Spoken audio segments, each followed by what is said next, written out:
adnama tetar seri ni adnama না না লজ্জা কি আছে না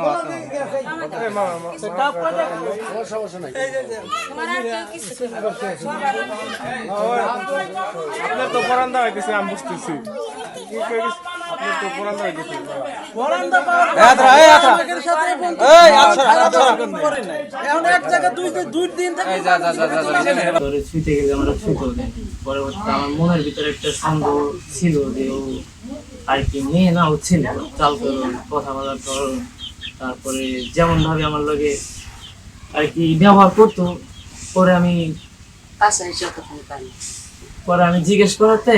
বলে যে না এটা তোমার মনের ভুল ধারণা কন্ট্রোশনা টের পাইছিলাম তারপরও আমি জিজ্ঞেস করছিলাম যে তুমি ছেলে না মেয়ে তো আমার বললো যে আমি যদি ছেলে হইতাম তাহলে আমার আম্মুর সঙ্গে আমি কথা আমার আম্মু তো আমার সাথে থাকে আমার ফ্যামিলি আমার সাথে থাকে তো ওরা আমি যদি ছেলে হইতাম তাহলে ওরা বলতো না যে আমি যে আমার তো সেও হচ্ছে ছেলে আর তুমি আর একটা ছেলের সাথে কথা বলে কি লাভ পাবা এরকম ভাবে আমাকে বোঝানো হয়েছে আর আমিও তারপরে বিশ্বাস করছি যে হ্যাঁ এটা তো সঠিক এবার যদি ছেলে তোর ফ্যামিলি তো আমার বলতো যে তুমি একটা ছেলে হয়ে আর একটা ছেলের সাথে কিভাবে এইভাবে কথা তারপরে আমি বিশ্বাস করছি পরেও অনেক আসার জন্য অনেক চেষ্টা করছি আর রিলেশন থাকা অবস্থায় আমার কাছে 1800 টাকা দিছি রিলেশন থাকা অবস্থায় বলছে যে আমার এই সমস্যা আমার টাকা লাগবে আমি 1800 টাকা তারপরে আমার কাছে একদিন বলতেছি যে 3-4 দিন আগে যে আমি তোমার বাসায় যাইতে চাই তুমি তো আমার দিবে না বলছি যে আমি তো অতটা কামাই রোজগার ঠিকঠাক মতো করি না তো আমি কিভাবে কি করবো আমি বলতে পারবো না আমার আব্বুর কাছে বলো আব্বু যদি আসতে বলে তাহলে আসিও নাহলে আসার দরকার নেই তো আব্বুর কাছে 3-4 দিন একভাবে বলার পরে আব্বু একদিন বলছে যে যেহেতু আসতে যেতেছো আসো আইতে কারিগরকে দেখে যাও তো আব্বু আসার কথা বলছে রাত্রে ও রাত্রে কাগজ বলছে তারপর দিন হচ্ছে বিকালে রওনা দিছে আর কি কোরবানি ঈদের দিন সকালে আর কি ওখানে এসে পৌঁছে তারপরে এলাকার লোকজন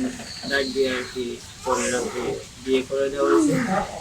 তারপরে আমাকে বলছে যে আমার জ্বরের এত সমস্যা আমাকে আর কি ডাক্তারের যে প্রেসক্রিপশন গুলো থাকে ওগুলো আমার দেখাচ্ছে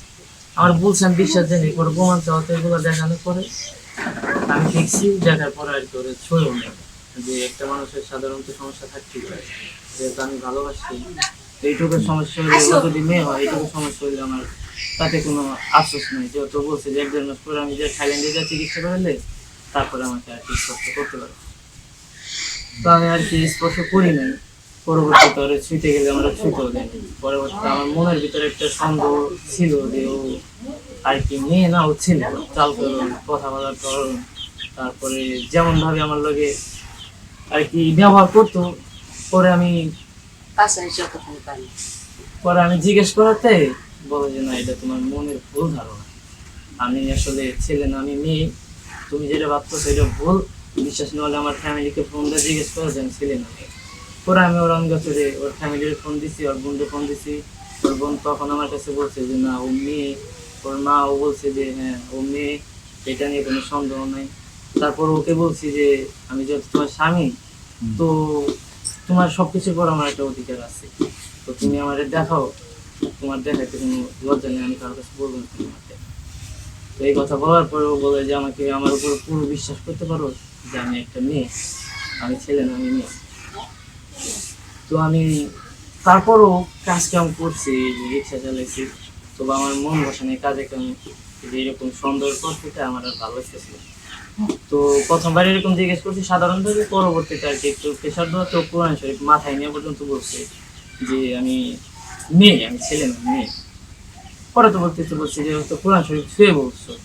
তো আমাকে দেখাইতে সমস্যা কি আমাকে দেখাও তো বলে নাকি যে আমার সাথে মানে কি পথ জেনে রাসুল আছে যেগুলো এখন দেখাইলে তোমারই সমস্যা তো আমাকে এইভাবে বলেছে আমি বলছি আমার সমস্যাগুলো হোক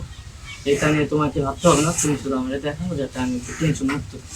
যেহেতু আমি শুনছি যে বিয়ের পর যত সুখ দুঃখ থেকে স্বামী স্ত্রী দুজনের মাঝে ভাগাভাগি যাতে একজনের কষ্ট একজনের পর চাপা না থাকে দুজনের পরে এগুলো কথা বলা তো আমাকে দেখায়ও নেই লাস্টে পরবর্তীতে আর কি এত কিছু করার পরে একদিন আমি আর কি আমার মন আর মানতেছিল না এই যে 5-6 দিন আগে আমি ওরে ধাপ করে ধরছি, ধরার পরে ও কালো ঘুমো অবস্থায় ছিল, ওরা ধরার পরে চেতন হয়ে গেছে, চেতন হওয়ার পরে মনে করে না কি আমার সাথে ঝগড়া লাগে, আমার কলার ধরে টানাটানি থাপ্পড়ও মারতে আসছে এটা। পরবর্তীতে বলছে যে এই তুমি এই কাজটা কেন করো, আমাকে থাপ্পড় দিলে কেন, আর তুমি কোরআন শরীফ চেয়ে মাথায় নিয়ে পর্যন্ত আমার কাছে মিথ্যা কথা কেন বলছো। পরে বলে যে না আমি জন্ম থেকে মেয়ে, কিন্তু আল্লাহ তাআলা আমাকে সৃষ্টি করছে এইভাবে, আমি সৃষ্টি করছি তোমাকে যেভাবে, তুমি সেটা আমাকে বলতে পারতো, আমি তোমাকে এত করে জিজ্ঞেস করছি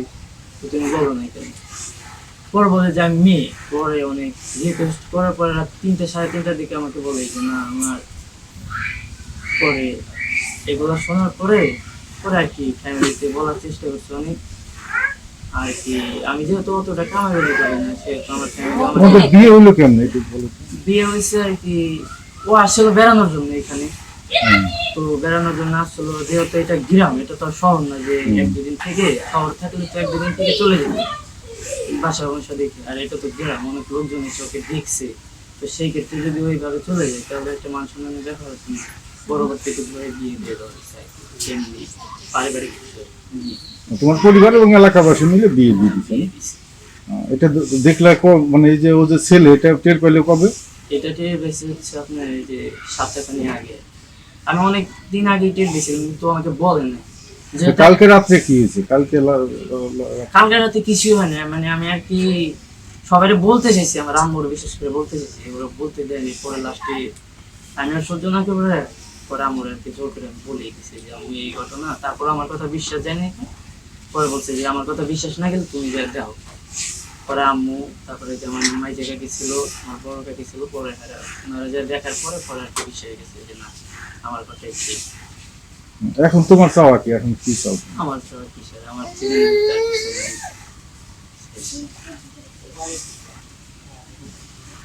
বিয়ে হলো, মেয়েটা আসার আগে আমার ছেলে বললো যে আম্মু আর আমি একটা মেয়ে পছন্দ করি,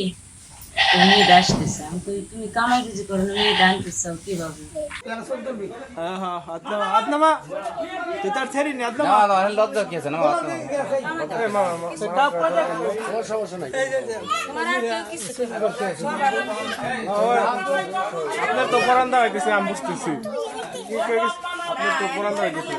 পরান্দা এই আচ্ছা আচ্ছা এখন এক জায়গায় দুই দিন থেকে